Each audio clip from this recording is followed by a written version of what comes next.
오늘 우리에게 주시는 하나님의 말씀은 에스겔 20장 1절부터 9절의 말씀입니다. 에스겔 20장 1절부터 9절의 말씀입니다. 말씀 읽으실 때 교독해서 읽고 제가 먼저 읽고 성도님들 교독하시고 마지막 9절 말씀 함께 읽겠습니다. 일곱째 해 다섯째 달 열째 날에 이스라엘 장로 여러 사람이 여호와께 물으려고 와서 내 앞에 앉으니 여호와의 말씀이 내게 임하여 이르시되 인자야 이스라엘 장로들에게 말하여 이르라. 주 여호와께서 이렇게 말씀하셨느니라. 너희가 내게 물으려고 왔느냐? 내가 나의 목숨을 걸고 맹세하거니와 너희가 내게 묻기를 내가 용납하지 아니하리라. 주 여호와의 말씀이니라. 인자야 내가 그들을 심판하려느냐? 내가 그들을 심판하려느냐? 너는 그들에게 그들의 조상들의 가증한 일을 알게 하여 이르리라. 주 여호와께서 이같이 말씀하셨느니라. 옛날에 내가 이스라엘을 택하고 야곱 집의 후예를 향하여 내 손을 들어 맹세하고 애굽 땅에서 그들에게 나타나 맹세하여 이르기를 나는 여호와 너희 하나님이라 하였노라. 그날에는 내가 내 손을 들어 그들에게 맹세하기를 애굽 땅에서 인도하여 내어 그들을 위하여 찾아 두었던 땅 곧 젖과 꿀이 흐르는 땅이요 모든 땅 중의 아름다운 곳에 이르게 하리라 하고 또 그들에게 이르기를 너희는 눈을 끄는 바 가증한 것을 각기 버리고 애굽의 우상들로 말미암아 스스로 더럽히지 말라. 나는 여호와 너희 하나님이니라 하였으나 그들이 내게 반역하여 내 말을 즐겨 듣지 아니하고 그들의 눈을 끄는 바 가증한 것을 각기 버리지 아니하며 애굽의 우상들을 떠나지 아니하므로 내가 말하기를 내가 애굽 땅에서 그들에게 나의 분노를 쏟으며 그들에게 진노를 이루리라 하였노라. 9절입니다. 그러나 내가 그들이 거주하는 이방인의 눈 앞에서 그들에게 나타나 그들을 애굽 땅에서 인도하여 내었나니 이는 내 이름을 위함이라. 내 이름을 그 이방인의 눈 앞에서 더럽히지 아니하려고 행하였음이라. 아멘. 사랑하는 성도 여러분, 우리가 하나님 앞에 나올 때 어떤 마음으로 나아오세요? 아마 귀한 마음 갖고 나아오실 것입니다. 또 하나님 앞에 집중하고 또 하나님의 은혜를 갈망하고 간구하는 마음으로 나오실 것입니다. 우리가 때로는 그런 정말 귀한 마음을 갖고 나오지만 우리가 새벽마다 또 기도할 때마다 또 우리의 기도 생활을 잠깐 이렇게 또 돌아보면 우리의 기도의 많은 부분이 또 어쩔 수 없이 어떤 부분에서는 우리의 필요에 집중이 되어 있지 않나 싶습니다. 우리 눈앞에 이 믿음의 길에 가는 데 있어서 눈앞에 놓인 문제들, 건강의 문제들, 또 눈앞에 자꾸만 밟히는 자녀의 문제들, 걱정들, 그리고 또 경제적으로 어려움을 또 겪는 분들이 있으시죠? 그로 인해서 내 필요에 집중하는 이런 기도를 드리실 수도 있습니다. 물론 이러한 간절한 기도들이 잘못된 것은 전혀 아닙니다. 하나님은 우리의 모든 필요를 아시고 또 도와주시고 함께 하시는 분이시니까요. 하지만 하나님을 사랑해서라기보다는 내가 원하는 답을 얻기 위해서 내가 충족되기 위하여서 그렇게 주님을 찾는 때를 저는 한번 돌아보기를 원합니다. 그리고 그 마음 하나님도 다 알고 계십니다. 오늘 말씀해 보니 이스라엘 백성들도 우리들의 모습과도 비슷했습니다. 그들도 하나님께 간절히 뜻을 물었지만 동시에 또 마음이 이렇게 한편에서는 세상적인 것들 또 눈에 보이는 것들에 대한 그 갈망도 굉장히 컸습니다. 사람이라면 누구나 가질 수 있는 또 어떤 부분에서는 굉장히 연약한 부분이라고 생각합니다. 오늘 말씀을 저는 묵상하면서 볼 때 참 우리도 많이 다르지 않다는 것을 보게 되었습니다. 주님 앞에 앉아 있으면서도 오늘 머릿속으로 무엇을 해야 하지? 또 나에게는 어떤 문제가 있지? 이런 것들을 생각할 때가 얼마나 많은지요. 그러나 놀라운 것은 하나님께서는 이러한 우리의 모습을 다 아시면서도 여전히 사랑하시고 회복시키시는 분이시라는 사실입니다. 우리는 때로는 이기적으로 기도하고 이 마음이 주님께 덜 접근한다 할지라도 하나님은 우리를 포기하지 않으시고 그분의 중심으로 더욱 이끄시며 함께 하시는 분이십니다. 오늘 본문도 바로 그 은혜를 보여줍니다. 1절 말씀 제가 읽어드립니다. 일곱째 해 다섯째 달 열째 날에 이스라엘 장로 여러 사람이 여호와께 물으려고 와서 내 앞에 앉으니. 이 말씀을 보니까 하나님의 뜻을 묻기 위해서 이스라엘의 장로들이 에스겔을 찾아온 장면에서 시작이 됩니다.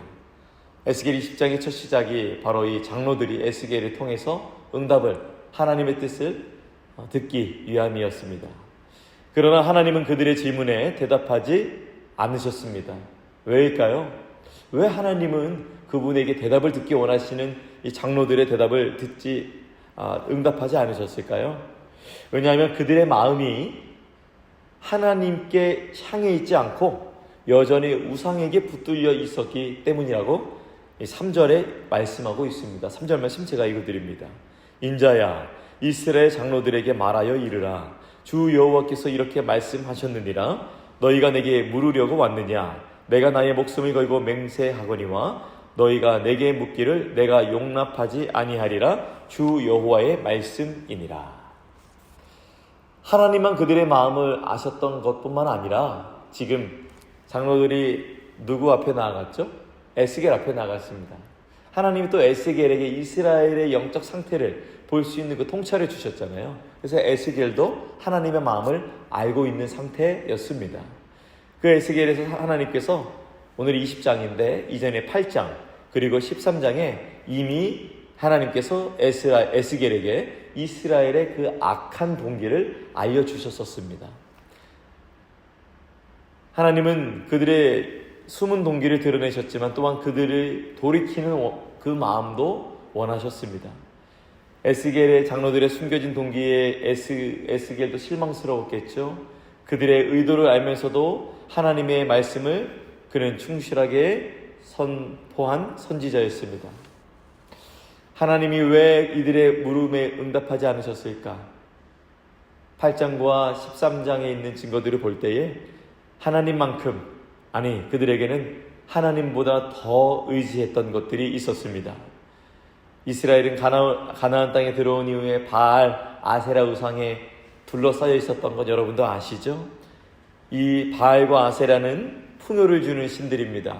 지금보다 이런 농업이나 여러 가지 과학이 발달되지 않은 시대에 자연 환경에 굉장히 많은 영향이 농업에 영향을 끼치잖아요.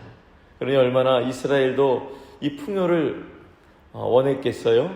그러다 보니 하나님만 의지해야 될 것이 아니라 가나안 땅에 있었던 우상도 숭배했었던 것이 이스라엘의 과거사입니다.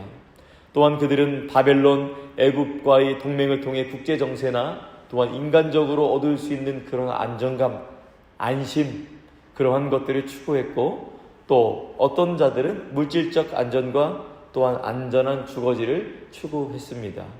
이러한 것들을 추구하다 보니 하나님의 응답은 더딘 것 같고 우상을 숭배하면 빨리 주고 속히 응답을 준다고 하고 많은 자들이 또 그렇게 하니 그렇게 우상 숭배로 연결이 되었었던 것이죠. 하나님은 과거 이집트에서 그들을 불러내실 때에 이미 나는 여호와 너희 하나님이라라고 5절부터 7절 말씀에 말씀하고 있습니다. 맞습니다. 하나님은 그들을 책임지시고 함께 하시는 하나님이십니다. 그러나 그들은 하나님만 의지하지는 않았습니다. 가나안의 우상, 애굽의 우상 버리지 않았습니다. 참 인간의 본성은 하나님을 찾는 척 하면서도 참 결국에는 자기의 욕망을 이루어줄 대상을 찾는 것, 참으로 이것이 정말 큰 죄악이지 않나 이런 묵상을 해보았습니다. 옛날에 이런 얘기가 있습니다. 어느 날 폭풍이 몰아치고 안개가 짙게 낀 바다에서 이제 육지로 돌아오는 한 배가 있었죠. 선장은 수백 번의 항해 끝에 저기 등대에서 불빛 하나가 새어나오는 것을 포착하게 되죠. 그런데 아직 이렇게 선장 그런 배의 경험이, 항해의 경험이 없고 또 피곤해 몰린 선원들은 저 도시에서 나오는 반짝거리는 다른 빛을 착각하고 그만 저쪽으로 가자라고 잘못 방향을 제시하기도 했던 적이 있다고 합니다. 하지만 선장은 단호에게 말한 것이죠. 작은 불빛에 속지 마라. 등대의 불빛만 따라가라. 선장이 끝까지 등대만 바라봐서 항로를 지켰기에 배가 무사히 항구에 도착할 수 있었다고 합니다. 만약 이 항구에서 나오는 배, 등대에서 나오는 빛을 보지 못하고 착각했다면 아마 암초에 부딪히고 큰 어려움을 겪었겠죠. 저는 우리의 인생도 그렇다고 생각합니다. 눈앞에서 반짝이는 것들이 얼마나 많습니까? 예수 그리스도의 빛이 환하게 비치고 있지만 때로는 우리 눈앞에서, 우리 마음 안에서 우리의 호르몬이, 우리의 생각이 주는 눈앞에 반짝이는 것이 얼마나 많은지 모르겠습니다. 물질적인 것들, 또 명예로운 것들, 사람의 인정, 또한 때로는 나의 필요가 너무너무 반짝여서 거기에 향하는 그러한 마음이 들기도 합니다. 그러나 그것은 진짜 항로가 아니죠. 오직 빛은 예수 그리스도의 크신 뜻 안에서 우리가 나아가는 것인 줄 믿습니다. 하나님이 저와 여러분의 올바른 길로 인도하시는 그 등대인 줄로 믿습니다. 우리가 겉으로 하나님을 찾지만 마음 한편으로 혹시라도 다른 곳을 바라보고 있다면 오늘 말씀을 통해서 한번 돌아봤으면 좋겠습니다. 저 또한 오늘 말씀을 통해서 하나님이 우리의 영적 상태를 참 잘 아시는구나, 그런 것을 보게 되었습니다. 그래서 오늘 나의 기도가, 내가 원하는 것이 내가 잘 구하고 있나 점검하면서 나아가야 될 필요가 있고, 또한 기도할 때에 내 뜻대로 마옵시고 아버지의 뜻대로 하옵소서라는 그 예수님의 말씀을 기억하면서 나아가는 것이 우리에게 필요한지 돌아보기 원합니다. 그러나 하나님은 우리의 이러한 연약한 모습을 다 아시고 사랑하신다는 것도 기억하시기 바랍니다. 하나님은 이러한 우리를, 그리고 이스라엘을 또한 어떻게 대하는지 좀 더 살펴보겠습니다. 하나님은 이 완고한 이스라엘의 백성들, 또한 오늘 에스겔 앞에 나온 이 장로들 끝내 버리시지 않으시고, 또한 하나님께서 은혜를 베푸시는 구절을 발견할 수가 있습니다. 8절부터 9절인데요. 먼저 8절에서 9절 말씀 제가 읽어드립니다. 그들이 내게 반역하여 내 말을 즐겨 듣지 아니하고 그들의 눈을 끄는 바 가증한 것을 각기 버리지 아니하며 애굽의 우상들을 떠나지 아니하므로 내가 말하기를 내가 애굽 땅에서 그들에게 나의 분노를 쏟으며 그들에게 진노를 이루리라 하였노라. 그러나 내가 그들이 거주하는 이방인의 눈 앞에서 그들에게 나타나 그들을 애굽 땅에서 인도하여 내었나니 이는 내 이름을 위함이라. 내 이름을 그 이방인의 눈 앞에서 더럽히지 아니하려고 행하였음이라. 오늘 말씀을 보니까 8절 말씀에 이스라엘은 끊임없이 하나님을 거역했다라고 말씀하십니다. 그리고 9절 말씀을 보니 애굽에서 나올 때부터 우상 버리지 않았고 하나님 말씀 즐겨 듣지 않았고, 그러나 하나님의 이름을 위하여, 하나님께서는 여기서 내 이름을 위하여라고 말씀하시면서 그들을 애굽에서 이끌어내셨다고 말씀하십니다. 저는 이것이 복음의 핵심이라고 생각합니다. 생각해 보세요. 만약 하나님이 우리의 자격을 보고 구원하신다면 누가 구원을 받을 수 있을까요? 우리 중에 완전한 사람이 누가 있겠습니까? 매일 순수한 마음으로만 기도하는 사람이 있을까요? 한 번도 이기적인 마음을 갖지 않고 기도하는 사람이 있을까요? 아무도 없습니다. 그렇다면 우리 모두는 멸망해야 합니다. 하지만 하나님은 내 이름을 위하여 구원하겠다라고 오늘 말씀에 말씀하시는데요. 그것은 하나님의 구원이 우리의 공로, 우리의 자격이 아니라는 것입니다. 하나님이 구원을 베푸시는 것은 하나님이 자신이 얼마나 신실하시고 하나님 자신이 얼마나 변함없는 사랑으로 붙드시는지를 보여주시는 것에 그것이 달려 있다는 것입니다. 즉 하나님은 사랑이시고 신실하시고 약속을 지키시는 하나님, 이것을 하나님께서 세상에 보여주기 원하신다는 사실입니다. 다시 말해서 우리의 구원은 우리가 얼마나 선한지, 우리의 믿음이 얼마나 좋은지 달려있는 것이 아니라 하나님이 얼마나 신실하신지에 대해 달려 있습니다. 물론 우리가 믿음이 좋아야겠죠. 물론 좋아야겠죠. 그렇지만 때로는 이 믿음이 좋을 때에 또 이게 딴 길로 가지는 우리의 마음을 우리가 보게 되지 않나요? 그럴 때 또 나를 보고 실망하고 또 좌절할 때가 있어요. 또 내 믿음이 떨어진지는 모르고 다른 곳을 향할 때가 있어요. 그러나 오늘 말씀 통해서 하나님이 어떤 은혜를 베푸신 것인가, 바로 자격은 우리에게 있지 않다라는 것입니다. 그리고 이것이 자격 없는 우리에게 주시는 하나님의 은혜이기 때문에 우리가 자격이 있어서 받는 것이 아니라 자격이 없지만 하나님 이름의 능력으로 말미암아 우리가 그 은혜를 누리신다는 것을 기억하시기 바랍니다. 오늘 말씀을 어떻게 적용할 수 있을까요? 오늘 우리도 자격이 있어서 구원받은 것이 아닙니다. 오직 예수님의 이름, 그 신실하심, 약속하심 때문에 우리가 오늘도 구원받아 이 믿음의 길을 걸으며 살아갈 수 있는 것이라 저는 믿습니다.